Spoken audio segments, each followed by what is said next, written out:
Halo pemirsa, kembali Anda menyaksikan Halo Indonesia. Dan seperti biasa selama 1 jam ke depan kami akan menghadirkan beragam informasi. Seperti apa, Matt? Ya, yang pastinya informasi terkini dan juga inspiratif sudah kami siapkan untuk Anda pemirsa. Di antaranya adalah Simpang Susun Semanggi masuk tahap pemasangan tiang pancang.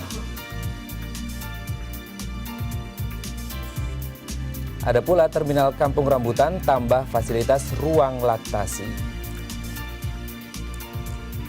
Dan pada segmen Bincang Halo Indonesia nanti kita akan membahas tentang wajah baru Kota Tua pasca revitalisasi. Dan inilah Halo Indonesia selengkapnya.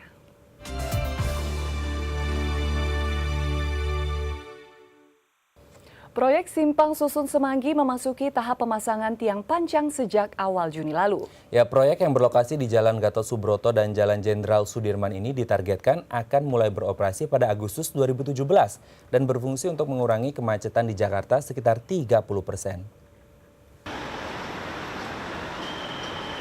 Agustus 2017. Pengguna jalan yang kerap melintasi kawasan Semanggi dan sekitarnya diprediksi akan terhindar dari kemacetan lalu lintas. Pasalnya pada bulan Agustus 2017, proyek Simpang Susun Semanggi akan rampung dan siap dilintasi kendaraan dari arah Grogol menuju Blok M, serta dari arah Cawang menuju Bundaran Hotel Indonesia.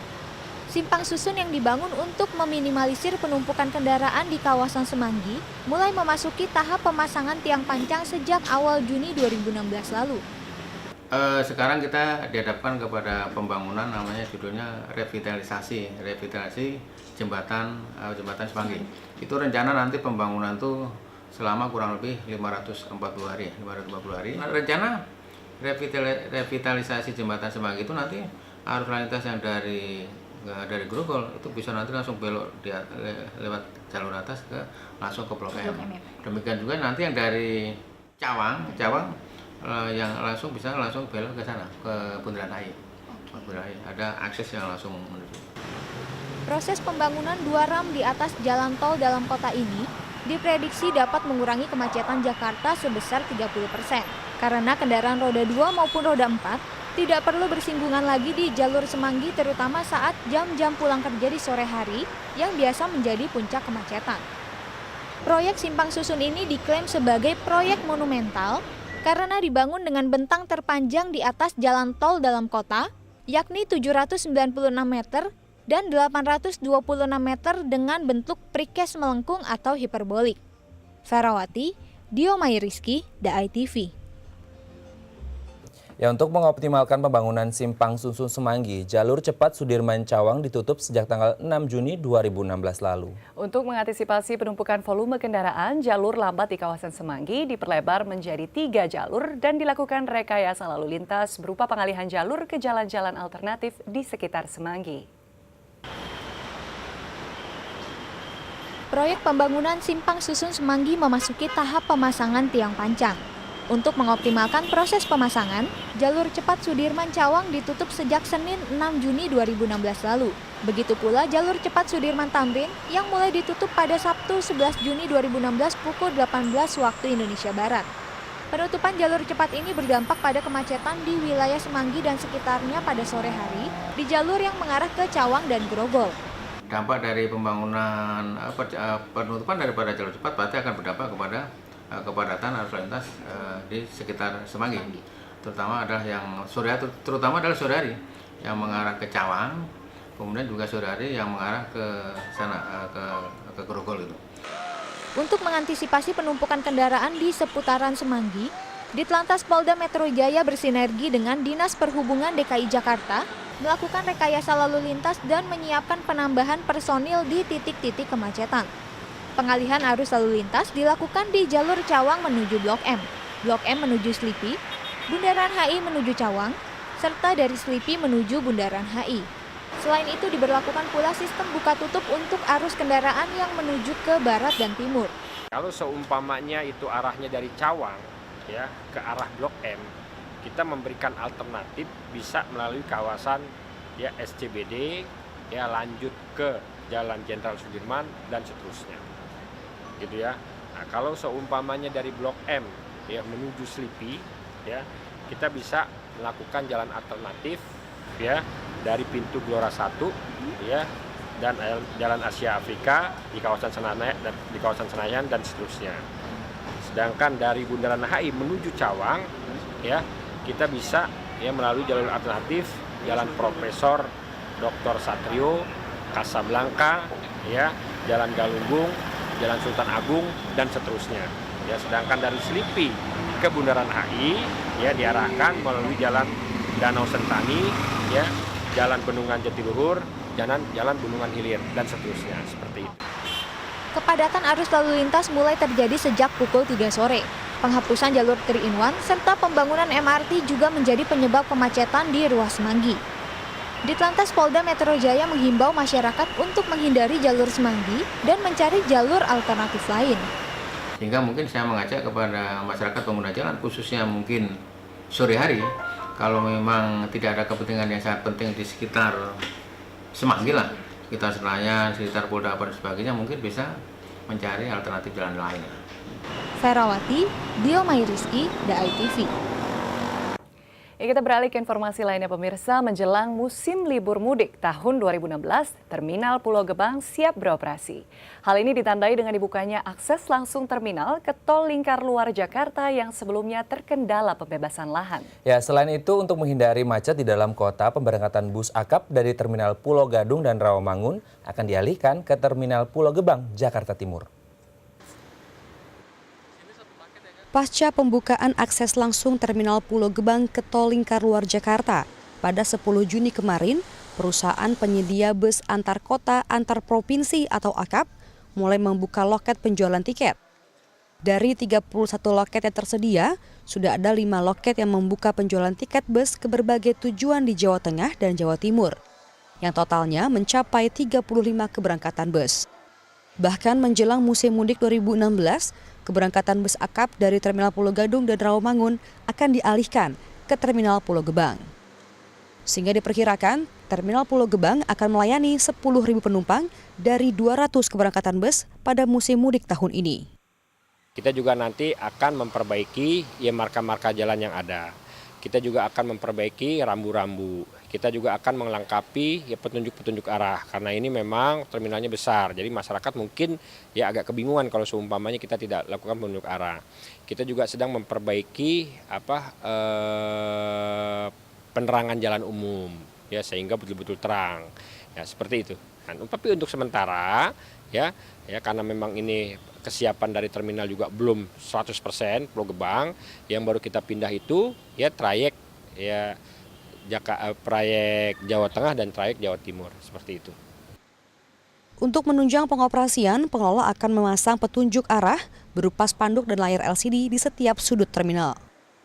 Sebab keadaan terminal yang kosong, gelap dan sepi seperti saat ini dikhawatirkan akan membingungkan para calon penumpang. Di ruang tunggu keberangkatan juga telah dipasang layar LCD berisi jadwal keberangkatan bus. Selain itu juga ada perpustakaan mini dan fasilitas charger gratis. Sehingga nantinya penumpang dapat merasa nyaman dalam menunggu bus. Yeremia Tera, Yoga Pratama, DAI-TV. Ya, Kementerian Perhubungan menargetkan tidak ada kecelakaan pada musim mudik 2016 kali ini. Salah satu cara untuk mencapai target tersebut adalah dengan meningkatkan standar kualitas pelayanan di terminal-terminal induk di Jabodetabek. Ya, diantaranya dengan pengecekan kendaraan dan menyediakan ruang khusus istirahat pengemudi. Untuk menciptakan rasa aman, nyaman, dan tertib di terminal bus, khususnya menjelang musim libur Lebaran 2016, Kementerian Perhubungan meningkatkan pelayanan di terminal penumpang tipe A, yaitu terminal induk yang melayani bus antar kota, antar provinsi, dan angkutan perkotaan. Salah satunya adalah Terminal Kampung Rambutan yang kini dilengkapi dengan ruang kesehatan dan laktasi bagi ibu menyusui. Pengelola terminal juga menyediakan ruang istirahat bagi pengemudi bus yang akan berangkat, sehingga diharapkan pengemudi dapat membawa kendaraan dalam kondisi fit. Untuk memastikan kendaraan layak jalan, Kementerian Perhubungan menyiagakan 5 petugas unit pengujian kendaraan bermotor yang akan mengecek kondisi bus sebelum berangkat. Pengecekan meliputi fungsi rem dan lampu-lampu bus. Bila ada yang tidak berfungsi, bus dilarang untuk berangkat. Masalah pengemudi, kalau masalah pengemudi kita sudah cek di sana registrasi pengemudi dari SIM, kendaraan, surat kendaraan, surat kendaraan. Terus masalah jalan-jalan juga, masalah fasilitas, rambu untuk petunjuk fasilitas sudah kita pasang. Terus untuk kita perbaiki juga masalah untuk tempat istirahat pengemudi sudah kita siapkan dan kita perbaiki.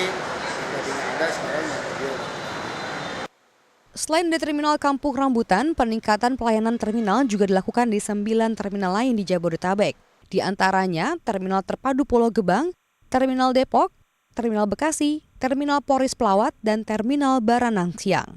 Yeremia Tera, Yoga Pratama, The ITV.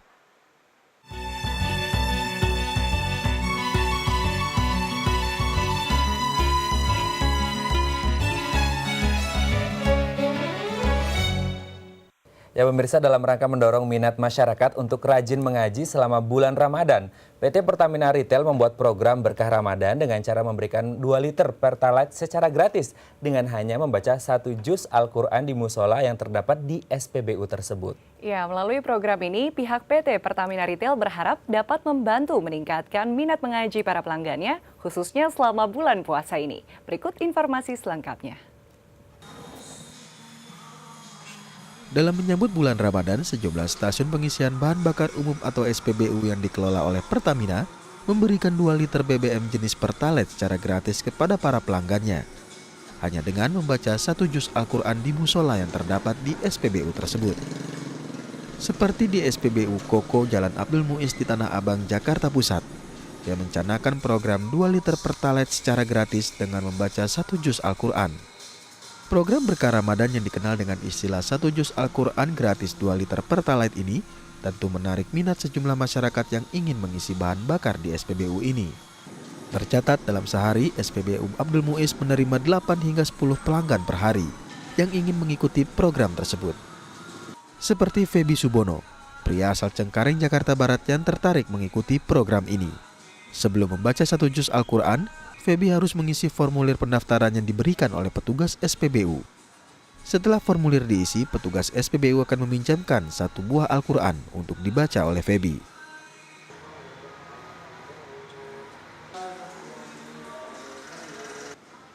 Setelah membaca Al-Quran 1 juz, Feby berhak memperoleh 2 liter Pertalite secara gratis dengan menyerahkan tanda bukti formulir pendaftaran yang telah diberi cap resmi SPBU. Kalau saya pribadi sih, dengan adanya program ini ya memberikan motivasi lah kepada masyarakat lain, masyarakat luas ya, bahwa Al-Quran ini sebenarnya memberikan keberkahan buat kita semua.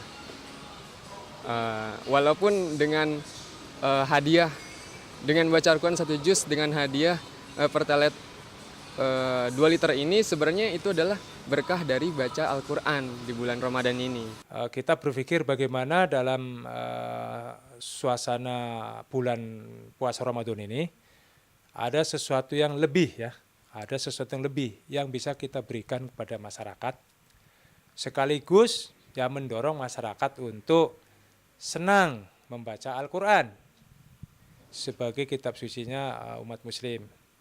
Sehingga kita bikin program, ayo coba kita bikin program kepada masyarakat, siapa-siapa yang mau membaca Al-Quran di musolanya SPBU, 1 juz dikasih penghargaan 2 liter Pertalite atau Pertamax.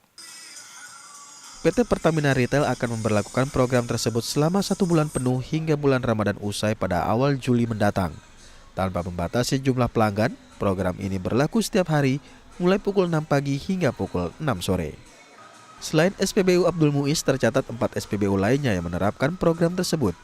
Di antaranya SPBU Koko MT Haryono, SPBU Koko Kuningan, SPBU Koko Kalimalang, dan SPBU Koko Ahmad Yani Bekasi. Nova Monika, Budi Wirutomo, The ITV. Ya pemirsa, selanjutnya kami akan membahas tentang wajah baru Kota Tua pasca revitalisasi. Tetap bersama kami di Halo Indonesia.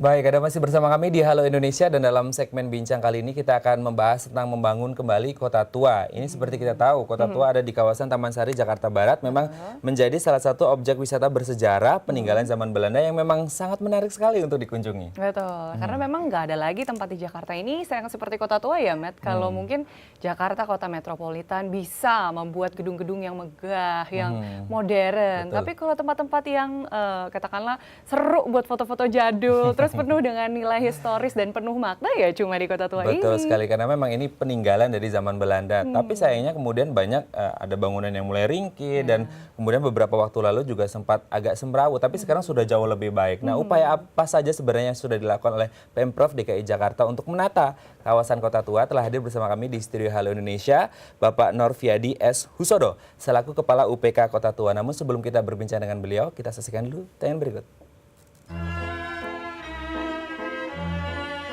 Kawasan Kota Tua terbagi ke dalam dua area, yaitu area dalam dan area luar. Area dalam Kota Tua seluas 134 hektar meliputi Taman Fathahillah, Pelabuhan Sunda Kelapa, Kali Besar, Stasiun Kota, Museum Bahari, dan Pasar Ikan. Sedangkan area luar Kota Tua seluas 200 hektar meliputi Kampung Luar Batang, Pekojan, dan kawasan niaga pecinan Mangga II dan Glodok. Di masa pendudukan Belanda, kawasan Kota Tua menjadi lokasi strategis bagi perdagangan nasional maupun internasional karena harus melewati Pelabuhan Sunda Kelapa. Berakhirnya pendudukan Belanda di Batavia membuat Kota Tua perlahan ditinggalkan dan kini menjadi lokasi wisata sejarah. Sayangnya puluhan bangunan yang berdiri di kawasan ini sempat terbengkalai dan menimbulkan kesan kumuh. Sejak tahun 2014, pengelola Kota Tua bekerjasama dengan Jakarta Old Town Revitalization Corp membangun kembali bangunan-bangunan tua yang terbengkalai. Salah satunya adalah gedung Van den Agen der International Credit, de Handelsvereniging Rotterdam. Gedung yang pernah menjadi kantor pusat perdagangan ini tengah menjalani perbaikan untuk dijadikan sebagai aula serbaguna. Proses pemugaran gedung berlangsung selama 5 bulan dan telah mencapai 90%. Dengan penataan yang berkelanjutan, Kota Tua yang penuh dengan nilai histori dan budaya ini menjadi destinasi wisata terpadu yang dibanggakan oleh warga Jakarta. Ya, ini kalau kita lihat memang rencana pembangunan di daerah kawasan Kota Tua menjadi salah satu yang memang sudah tertera di Pergub nomor 36 tahun 2014 tentang penataan kota terpadu yang ada di Jakarta. Ya, seperti itu. Yang kita harapkan adalah kedepannya Kota Tua dan beberapa kawasan terpadu di Jakarta ini semakin lebih cantik, semakin lebih indah sehingga kita bisa berwisata histori dengan secara sekali. terpadu. Oke, kita langsung sapa narasumber kita hari ini ada Pak Novi. Selamat pagi, Pak Mbak. Novi. Selamat pagi. Terima kasih. Terima kasih diundang ke sini di Halo Indonesia. Oke, selamat datang di Halo Indonesia, Pak Norvin. Pak Norvin, ini kalau kita lihat sebenarnya sejak kapan sih Pak upaya kawasan terpadu ini dilakukan oleh Pemprov DKI Jakarta? Sebenarnya untuk program revitalisasi jauh sekitar tahun 70-an sudah dimulai ketika Pak Gubernur Ali Sadikin itu menetapkan kawasan Kota Tua dengan meresmikan Museum Sejarah Jakarta, Museum Wayang, dan Museum Keramik. Tetapi periode berikutnya sekitar tahun 94, berikutnya lagi tahun 2011-2012 lah kira-kira seperti itu. Dan 2 tahun belakangan terakhir inilah kita semakin giat dan gencar untuk membangun kembali kawasan Kota Tua, mempercantik lagi lah kawasan Kota Tua biar lebih jadi wisatawan indah gitu, bisa berkunjung ke sana. Nah, memang kalau misalnya bicara tadi dari tahun 70-an, kemudian 94 dan 2 tahun terakhir ini digencarkan.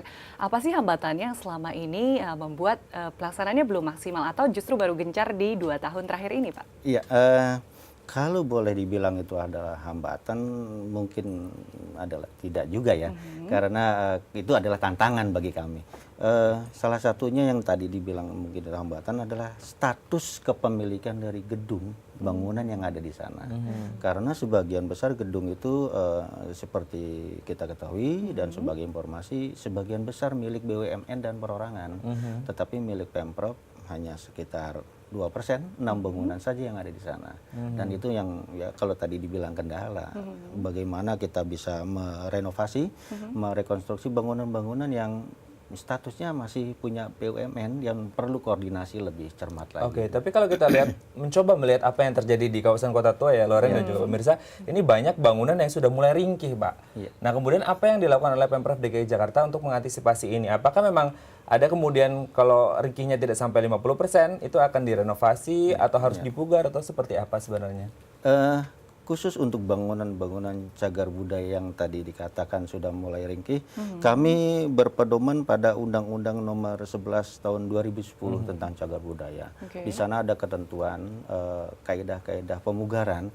Ketika tadi disebutkan bangunan itu ringkih dan tingkat kerusakannya lebih dari 50%, mungkin akan direkonstruksi ulang bangunan tersebut. Tetapi kalau hanya sekitar 20-30% itu direnovasi, disempurnakan, diperbaiki lagi. Dan kami tentu saja juga akan mengajak partisipasi aktif dari tim ahli cagar budaya. Ada tim sidang pemugaran yang terdiri dari ahli-ahli atau pakar-pakar di bidangnya di arsitek dan bangunan cagar budaya.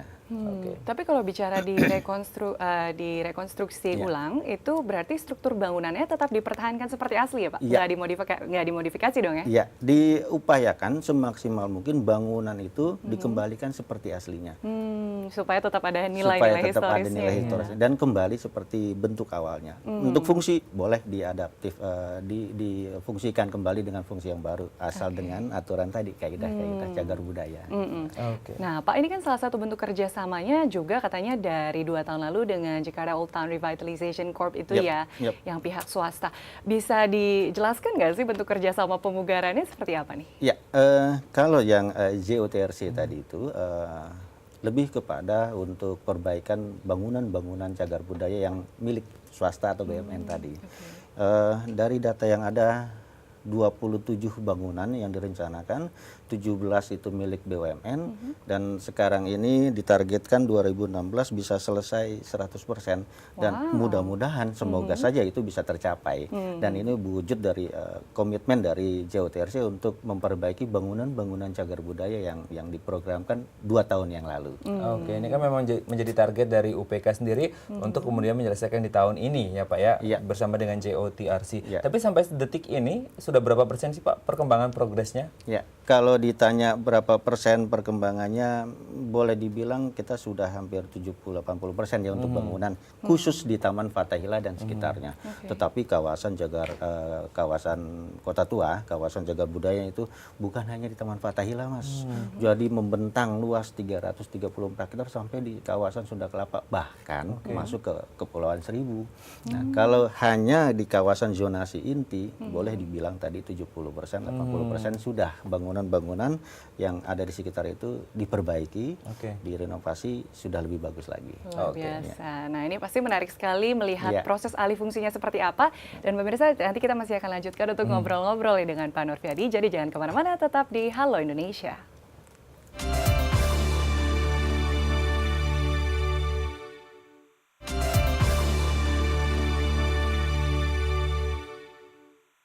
Baik, Anda masih bersama kami di Bincang Halo Indonesia. Tadi sebelum break kita berbicara tentang kawasan Kota Tua ini ternyata tidak hanya di kawasan Kota Tuanya saja untuk revitalisasi, tapi panjang sampai kemudian di kawasan Sunda Kelapa, di mana di dalamnya ada revitalisasi untuk Museum Bahari, Pasar Heksagonal, dan beberapa objek yang ada di sana. Jadi pertanyaan adalah ketika sebelum kita berbicara tentang alih fungsi dari bangunan yang ada di sana, beberapa waktu lalu kita sering melihat ada banyak PKL yang semrawut ada di kawasan Kota Tua. Sekarang sudah bersih ya. Menjadi pertanyaan kemana mereka dan akan ada di mana mereka ya? Betul. Kita tanyakan ke Pak Nurfi. Pak Nurfi, sebelum ini kan semrawut Pak, sekarang sudah bersih. Ini kita harus ucapkan terima kasih dulu ke teman-teman ya. Nah sekarang keberadaan para PKL ini di mana?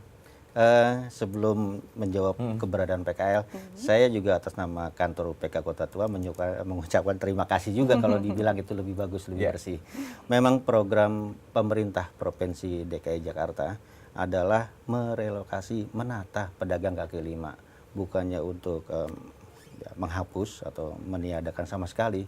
Nah, ketika relokasi itu dilakukan, sekarang ini Taman Fathahillah yang di tengah plazanya sudah clear. Perimeternya melebar kiri kanan di Museum Wayang dan Museum Keramik. Nantinya akan direlokasi di tempat yang terpadu dengan parkir yang ada di sana. Konsepnya adalah ketika pengunjung datang ke lokasi parkir terpadu, di sana ada tempat ya pedagang kaki lima, kuliner dan souvenir itu akan diintegrasikan dengan kawasan yang ada di sekitar Jalan Cengkeh atau di Jalan Tongkol. Nah, ketika berkunjung, drop off di sana, jadi diharapkan dari tempat parkir terpadu dan kuliner tersebut, pengunjung bisa berjalan kaki di poros utara selatan dengan view yang kiri kanan bangunan cagar budaya. Wow, ada pedestriannya juga. Ada pedestriannya ditata rapi. Tadi kita sempat bincang-bincang bahwa perlu juga ada sebagian pohon-pohon peneduh agar suasana juga tidak terlalu panas di sana gitu kan. Dan upaya-upaya itu sedang dilakukan oleh pemerintah Provinsi DKI Jakarta. Oke. Tantangannya apa sih Pak untuk alih fungsi dan tahap pemugaran ini selama prosesnya, apa nih hambatan yang mungkin ada? Kalau tantangan tentang relokasi pedagang kaki lima, tentu saja juga kita ya berharap dukungan juga dari masyarakat khususnya pedagang kaki lima. Selama ini yang kita lakukan adalah himbauan-himbauan bahwa ketika nanti ini tertata rapi, gitu kan, Kota Tua lebih cantik lagi, banyak pengunjungnya, meningkatkan juga pendapatan bagi mereka, gitu kan. Kita kasih pengertian. Ya, setelah mereka memahami itu, akhirnya bisa mau indah bergeser. Ini yang kami tetap upayakan. Selain tentu saja ada penegakan aturan nantinya. Kalau yang bandel-bandel, ada penegakan aturan di Perda nomor 8 tahun 2007 ya tentang ketertiban umum. Oke, tapi sebenarnya menjadi pertanyaan adalah, oke, sekarang PKL sudah bersih, ya, sudah tertib. Kemudian bangunan-bangunan juga yang mungkin sudah 50% lebih ringkih, ini akan dipugar. Ya. Sebenarnya fokus utama dari teman-teman di UPK untuk revitalisasinya sendiri di mana, Pak? Kalau khusus untuk yang revitalisasi sekarang ini adalah di zonasi inti di Taman Fathahillah dan sekitarnya. Jadi memang ini juga program dari Pak Gubernur gitu kan, pemerintah provinsi, bahwa upayakan Taman Fathahillah plazanya itu clear dulu dari aktivitas pedagang kaki lima, dari event-event yang bersifat komersial gitu kan, diarahkan dilokalisir, ditempatkan di satu tempat yang terpadu. Contohnya nanti ada kegiatan besar juga ditempatkan di sekitar Jalan Cengkeh. Ya. Dan upaya-upaya itu yang bisa ya kita nanti akan memperluas penataannya yang lebih cantik lagi, bukan hanya di Taman Fathahillah, tetapi juga Kali Besar. Nantinya juga nyambung ke Sunda Kelapa dan sekitarnya. Nah, gitu. ini proyek jangka panjangnya. Ya. Jangka panjangnya. Dan memang kalau bicara tentang infrastruktur, Matt dan pemirsa juga ini nggak bisa dilepaskan dari infrastruktur justru ya kalau bangunan-bangunan tua, karena infrastrukturlah yang mendukung kawasan itu menjadi kawasan historis terpadu.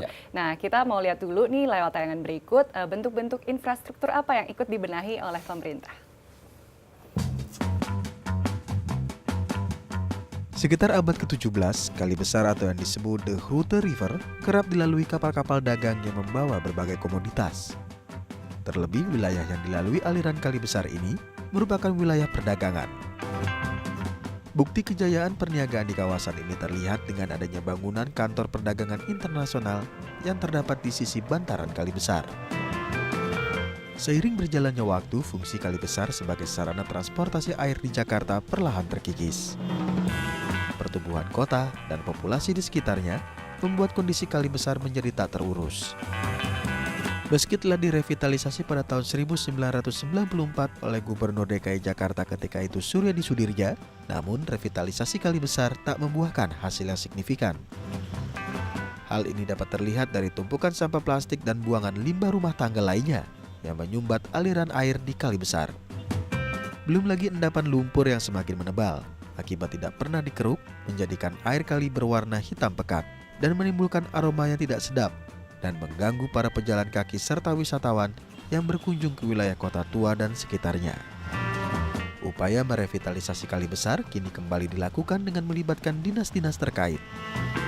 Di antaranya Dinas Tata Air dan Dinas Kebersihan DKI Jakarta. Upaya revitalisasi ini merupakan langkah bagi Pemprov DKI Jakarta untuk mengembalikan fungsi Kali Besar seperti fungsi awalnya, yakni menjadi sarana transportasi air yang dapat digunakan kembali oleh warga Jakarta dan wisatawan. Ya, ini sebenarnya kalau kita lihat Kali Besar menjadi salah satu proyek, rangkaian proyek peremajaan yang ada di kawasan Kota Tua. Memang sekarang sedang fokusnya di sekitar Taman Fathahillah, tapi kemudian nanti kedepannya juga ada Kali Besar yang menjadi objek selanjutnya. Kita tanyakan ke Pak Norvi. Pak Norvi, bagaimana kemudian keadaan Kali Besar sekarang dan apa aja yang mau dilakukan dengan Kali Besar ini?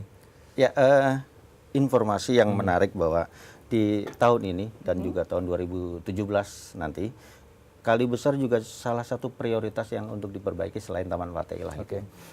Kalinya itu akan dibuat lebih bersih, dijernihkan.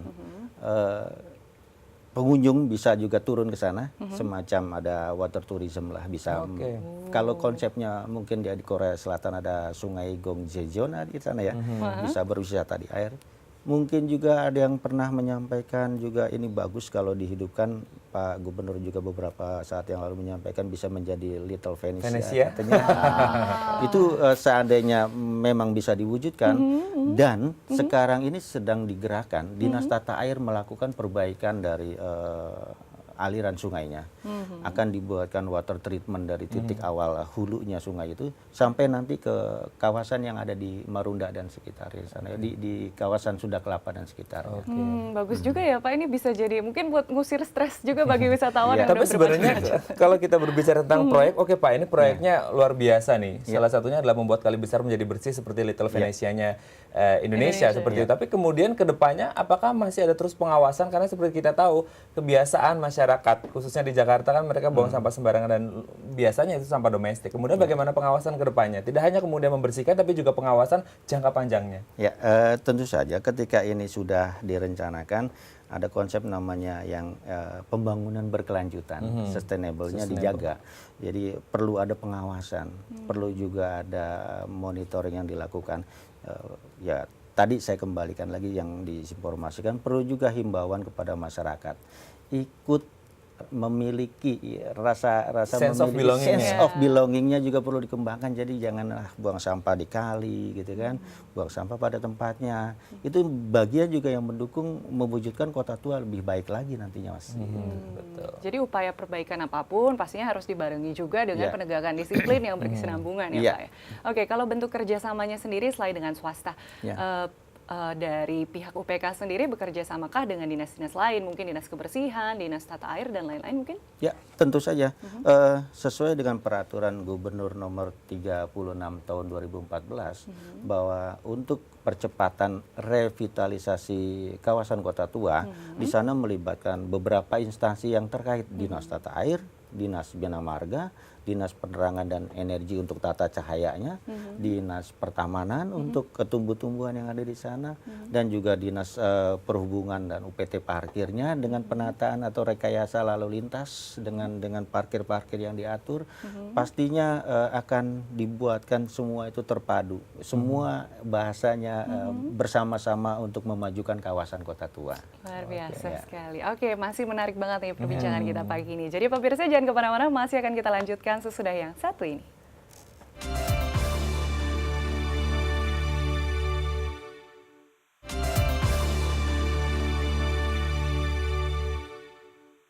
Baik, Anda masih bersama kami di Bincang Halo Indonesia, dan kalau kita berbicara tentang kota tua atau kota pusaka ini di Indonesia, Loren dan juga pemirsa, ada kurang lebih sekitar 51 kota pusaka atau kota tua yang tersebar di seluruh Indonesia, tidak hanya di Jakarta saja.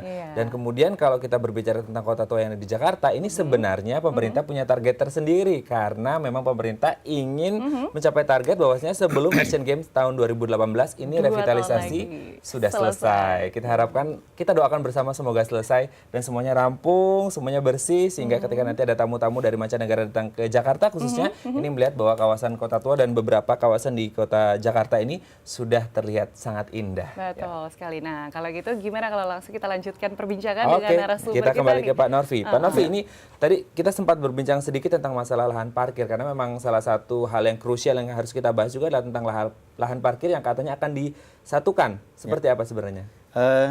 Konsepnya memang disatukan, terintegrasi dengan lokasi dari pedagang kaki lima. Dikurangi nanti parkir-parkir yang on street gitu kan, parkir-parkir yang ada di pinggir jalan. Jadi akan lebih terlihat rapih jika nanti parkirnya itu semua diarahkan ke lokasi parkir terpadu di Jalan Cengkeh atau Jalan Togol. Dan itu sudah mulai diprogramkan dan upaya kerjasamanya dengan pihak TNI yang di Jalan Tongkol, karena aset itu milik TNI, dan di Jalan Cengkeh juga sedang dikembangkan dan diupayakan untuk menjadi lahan parkirnya kawasan Kota Tua Jakarta. Saya sih lagi coba membayangkan nanti kalau misalnya semua yang berwisata ke Kota Tua, kemudian parkir dulu, nanti ada pedestrian yang lebar untuk berjalan-jalan ke sekitar wilayah Kota Tua, pasti seru banget ya Pak ya. Oke, tapi lahan parkirnya itu cukup ya Pak? Nanti akan dibuat masif kah untuk bisa menampung seluruh wisatawan? Apalagi kalau tadi sempat dikaitkan dengan Asian Games 2018. Nanti kan pasti banyak nih wisatawan. Udah siap belum sih Pak kira-kira? Kalau dikatakan sudah siap atau belum gitu kan, tentu saja itu sedang dalam proses untuk diupayakan, kita akan siap gitu kan. Untuk lokasi parkir pastinya akan lebih bagus, bisa menampung berbagai jenis kendaraan. Nanti di sana ditempatkan, pastinya sudah ada perencanaan dari arsitek yang terlibat di sana.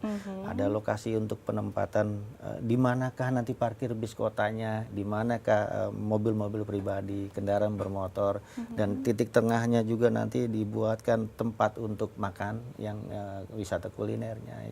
Itu sudah ada perencanaan untuk itu, yang dikatakan siap, insya Allah siap. Mudah-mudahan ya. Oke, ini kalau kita berbicara tentang tadi sempat di awal kita berbicara tentang kerjasama dengan JOTRC. Ini lebih ke sarana dan prasarana. Sebenarnya apa saja yang kemudian di dalam kerjasama dengan JOTRC ini sendiri, Pak? Kalau JOTRC itu lebih kepada perbaikan bangunan-bangunan yang tadi rentan mengalami kerusakan. Pihak Pemprov DKI Jakarta lebih kepada sarana prasarana yang ada. Tentu saja ada dukungan dari pihak swasta yang melalui program Corporate Social Responsibility (CSR). Salah satunya juga kalau tidak salah adalah pembangunan trotoar ya Pak ya, yang bekerjasama dengan Dinas Bina Marga. Jadi tadi trotoar dengan Dinas Bina Marga, terus juga nanti perbaikan tiang pancang listriknya yang kabelnya di atas dia akan dibuatkan terpendam di bawah tanah, jadi lebih rapih lagi, tidak ada kabel yang menjuntai menghalangi view bangunan cagar budaya. Terus juga penataan dari tanaman-tanaman yang dipercantik Dinas Pertamanan, semua akan ikut serta situ ya. Nah ini kan memang programnya sangat luar biasa loh, dan juga pemirsa, ini Kota Tua sudah sangat mulai terlihat cantik. Nah kita sudah sampai di situ. Kita ingin tanyakan sebenarnya apakah ada event-event khusus yang akan digelar di kawasan Kota Tua ini sendiri Pak? Selain sekarang sudah indah, harus ada banyak orang yang datang dong Pak. Event apa saja? Tentu saja setelah program perbaikan fisik sarana prasarana, pemerintah Provinsi DKI Jakarta pasti juga akan menghidupkan dengan event-event yang ada di sana. Tidak hanya cantik bangunan tapi kosong gitu kan kurang bagus juga. Nah akanlah diisi dengan kegiatan-kegiatan yang bisa menarik wisatawan. Contohnya nanti sambil promosi juga nggak apa-apa kan? Nggak apa-apa, silakan. Datanglah ke Museum Wayang. Setiap minggu di sana ada pagelaran wayang kulit. Bisa disaksikan oleh pengunjung. Silakan Anda datang ke Museum Seluruh Padang Keramik. Ada beberapa event-event yang diselenggarakan secara rutin, pameran keramik dan lain-lain. Begitu juga dengan Museum Sejarah Jakarta. Juga ada Museum Bank Mandiri dan Museum BI yang bisa dikunjungi. Dan ada event-event juga ketika nanti diselenggarakan di kawasan Kota Tua, pastinya akan diinformasikan kepada masyarakat dan halayak ramai. Memang ini event-event ini menjadi salah satu bentuk marketing strategi juga mungkin nanti Pak ya, untuk memikat lebih banyak wisatawan. Menghidupkan juga kawasan Kota Tua. Oke, ini kalau kita boleh minta dari Pak Norvi, apa yang ingin disampaikan kepada masyarakat yang ingin berkunjung ke Kota Tua supaya sama-sama kita jaga Kota Tua ini bersama tetap selalu bagus dan bersih? Kalau himbauan kepada masyarakat yang ingin berkunjung ke kawasan Kota Tua, yang pertama adalah gunakan transportasi massal. Transjakarta Busway sekarang sudah cukup bagus. Sudah banyak ya. Bis-bisnya juga sudah cukup nyaman. Jadi ketika berkunjung dengan menggunakan Transjakarta Busway, tidak bingung cari parkir sekarang. Jadi bisa berjalan kaki dari stasiun atau terminal busway yang ada di sana, menikmati suasana yang ada. Gunakan juga kereta, KRL juga sekarang sudah bagus, gitu kan. Nah, upayakan juga mengurangi kemacetan dengan menggunakan transportasi massal tersebut. Itu akan menjadi himbauan kita kepada masyarakat. Ketika sudah sampai, nikmati suasana yang ada, jangan tinggalkan sampah di tempat yang sembarangan. Buanglah sampah pada tempatnya. Nah, himbauan-himbauan ini juga akan membawa kawasan Kota Tua akan lebih bagus lagi, akan lebih cantik lagi ketika masyarakat juga sudah mengikuti himbauan-himbauan yang kami berikan. Jadi peran serta masyarakat untuk Ya. menjaga saja apa yang sudah dibuat bagus nih, sudah dipercantik gitu ya. Baik, terima kasih Pak Norvi sudah hadir di Terima Halo kasih. Indonesia. Semoga kedepannya Kota Tua semakin ramai, Terima semakin kasih. bersih dan semakin indah ya. Dan terima kasih. Terima kasih. Baik, terima kasih Pak. Iya, pemirsa jangan kemana-mana karena sesudah ini kami masih punya banyak berita menarik. Tetap di Halo Indonesia.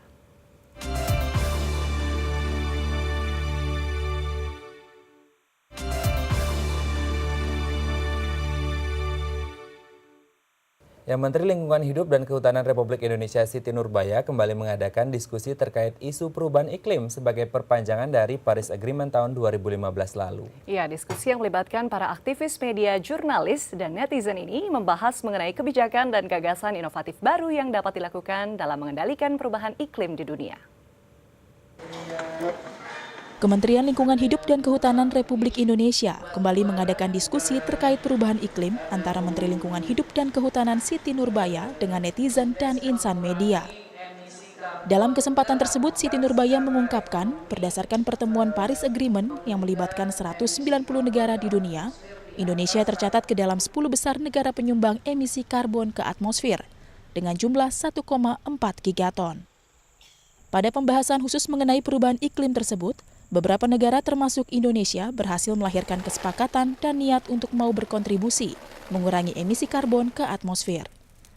Salah satunya terlibat dalam United Nations Framework Convention on Climate Change atau UNFCCC, di mana Indonesia telah siap meratifikasi perjanjian Paris tahun 2015 mengenai isu perubahan iklim. Jadi kalau persetujuan Paris ya akan kita ratifikasi melalui undang-undang. Dan kalau ada 15 langkah, kita sudah ada di langkah yang ke-6. Langkah ke-6 itu sebenarnya langkah konsultasi publik dan sosialisasi, termasuk hari ini. Dan diharapkan nanti di bulan Oktober kita bisa selesaikan itu. Tentu kalau kita bicara undang-undang itu hasil pembahasan dengan DPR dan disahkan oleh Presiden Republik Indonesia. Masalah ini begitu besar dan menyangkut kehidupan kita bersama. Makanya untuk mendorong supaya orang tahu, itu nggak mungkin hanya melalui channel-channel pemerintah. Apalagi untuk membangun kesadaran, awareness, itu mustahil. Nah, oleh karena itu media sebagai bagian dari perpanjangan tangan, ya, concern publik, keperhatian masalah-masalah yang harus kita sampaikan, yang mengancam dan juga menjadi masalah kita bersama harus disampaikan. Nah, syukur-syukur ini menjadi sebuah jaringan untuk melakukan supaya upaya-upaya penyadaran yang berkelanjutan, yang berakhir dengan sebuah gerakan. Predikat 10 besar penyumbang emisi karbon ke atmosfer yang disandang oleh Indonesia tak hanya menjadi tugas bagi negara dan pemerintah untuk mereduksi emisi karbon ke atmosfer. Dibutuhkan peran serta media sebagai wadah penyalur informasi mengenai perubahan iklim agar masyarakat dapat ikut terlibat dalam memerangi isu tersebut. Nova Monika, Budi Wirotomo, DAI TV. Ya, sistem penerbitan konvensional yang memiliki target penjualan tinggi membuat para penulis pemula sulit bersaing dengan para penulis terkenal yang lebih banyak mendominasi pasar buku di tanah air. Akibatnya tidak sedikit para penulis pemula yang mengubur impiannya untuk menerbitkan buku. Nah, untuk mengatasi hambatan para penulis ini, kini telah berkembang model penerbitan buku secara mandiri seperti yang ditawarkan oleh platform nulisbuku.com. Lewat situs ini, siapa saja bisa mengirimkan tulisannya dan memasarkan langsung kepada para pembaca.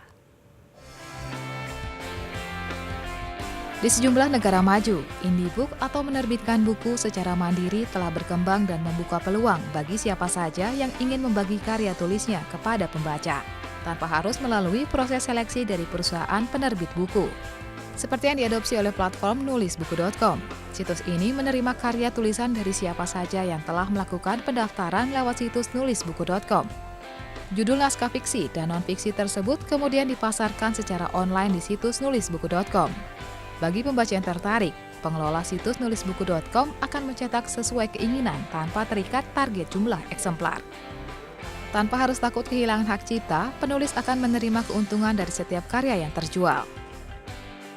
Ide dari penerbitan mandiri ini dikembangkan oleh 4 orang pendiri nulisbuku.com. Pendiriannya dilatar belakangi oleh kesulitan yang dialami oleh salah satu pendiri nulisbuku.com, untuk menerbitkan buku di penerbit-penerbit besar. Meskipun sebelumnya ia telah menerbitkan 15 buku di beberapa penerbit yang sama, hal ini mendorongnya untuk menciptakan penerbitan mandiri dengan pencetakan sesuai pesanan. Sehingga bagi pembaca, buku yang diterbitkan dapat dibaca di mana saja dan kapan saja, tanpa terbatasi oleh kapasitas baterai seperti ketika membaca melalui media buku elektronik pada laptop, handphone, maupun media elektronik lainnya. Pertimbangan seperti itu kami memberikan solusi bahwa ada sebuah platform yang kami buat bahwa setiap orang itu bisa menerbitkan bukunya langsung aja upload seperti YouTube. Kalau YouTube kan mempunyai video langsung diupload terbit. Kalau di nulisbuku.com sama seperti itu. Bedanya adalah kalau ada naskah udah selesai diupload di nulisbuku.com, penulis menentukan semuanya sendiri. Artinya penulis bisa menentukan judulnya apa, ditulis oleh siapa, pakai nama alias boleh, jumlah halamannya berapa, terus di situ tertera harga produksi per bukunya. Karena kami ngitungnya per buku. Nah, di situ ketika harga produksinya sudah tersedia, penulis menentukan sendiri harga jual bukunya sendiri berapa. Sehingga penulislah yang membuat atau yang menentukan berapa profit dari setiap buku yang terjual. Sejak tahun 2010 dengan jumlah anggota lebih kurang 100.000 dari seluruh Indonesia, nulisbuku.com sukses menjadi startup pertama di Indonesia yang memfasilitasi penerbitan buku secara online dan berhasil mewadahi beragam karya-karya dari para penulis independen. Syarat untuk mengirimkan karya tulis ke nulisbuku.com adalah keaslian ide tulisan dan tidak menyebarkan tulisan berbau sara dan pornografi. Meli Puspita, Denny Kristiawan, Dai TV. Ya pemirsa, berikut ini perakiraan cuaca untuk sejumlah kota besar di Indonesia.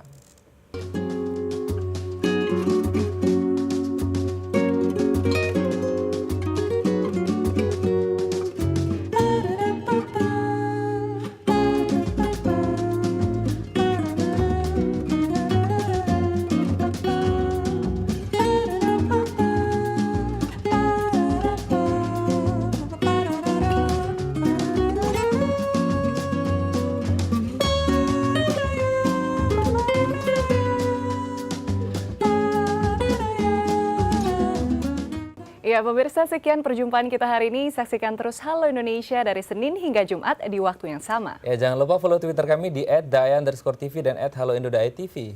Dan akhir kata saya Lorena Flynn. Dan saya Raden Madlias mewakili seluruh kru yang bertugas pamit undur diri. Sampai jumpa dan selamat beraktivitas.